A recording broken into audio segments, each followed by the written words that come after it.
급격한 기후변화로 인해 기온이 상승하면서 북극과 남극의 빙하가 예상보다 빨리 녹아내리고 있는데요. 많은 매스컴에서는 극지역 빙하에는 많은 관심을 가지고 있지만 영구 동토층이 녹아내리는 것은 관심이 덜한 것 같습니다. 그래서 오늘은 영국 기상청의 영구 동토층에 관련된 내용을 소개해 보고자 합니다. 영구 동토는 여름에도 녹지 않고 2년 이상 1년 내내 항상 얼어있는 퇴적물 혹은 토양 또는 기반함을 의미하는데요. 지구 육지 표면의 14% 정도에 해당하는 2100만 제곱킬로미터 면적에 걸쳐 있습니다. 주로 북극의 고위도에 위치하는데요. 대부분의 영구 동토층은 연평균 기온이 영하인 지역에서 형성됩니다. 시베리아, 캐나다, 알래스카 및 그린란드를 포함한 북극 주변 지역에서 발견이 되죠. 또한 티베트 고원과 같은 고지대와 빙하로 덮여 있지 않은 남극 대륙의 일부에서도 볼 수가 있습니다. 영구 동토층은 북극 주변 바다 밑바닥에서 발견이 되는데요. 해저 영구 동토층은 마지막 빙하기 이후 해수면 상승에 따라 수중에서 끝나기 전에 육지에서 만들어졌었죠. 육상 영구 동토는 여름에 해동되어 툰드라 생태계 일부를 형성하는 활동층 표면으로 덮여 있는데요.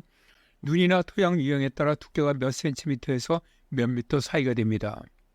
그러나 앞으로 봄과 여름 기온이 더 온난해진다면 활동층은 더욱 두꺼워질 것으로 보입니다.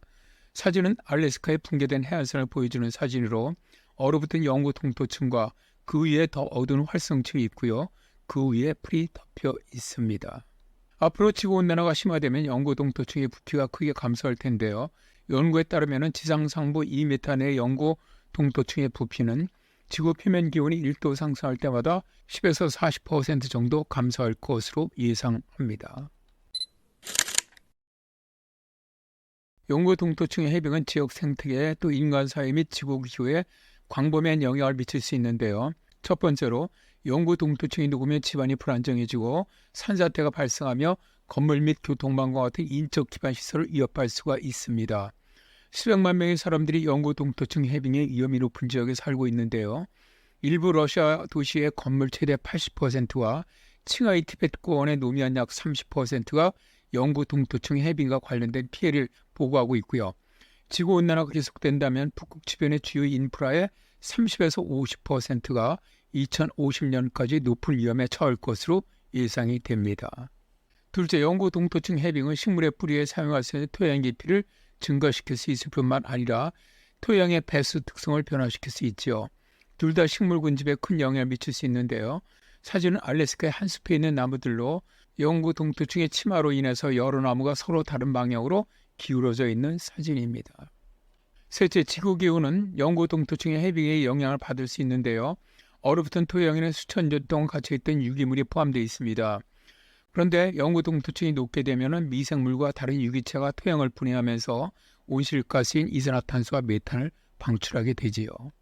넷째, 수온이나 납, 방사성 등 영구 동토층 안에 얼어있던 이런 물질들이 녹으면서 배출될 가능성이 높아집니다. 다섯째, 2023년 8월 19일에 핀란드 헬싱키 대학교, 미국 미시간 대학교 등 소속의 국제연구진은 기후변화로 영구 동토층이 녹으면서 새 나오는 고대 바이러스가 생태계를 위협할 수 있다라는 연구 결과를 발표하기도 했지요. 우리가 가능한 한 많은 영구 동토층을 보존하는 것이 우리를 위해 좋고요.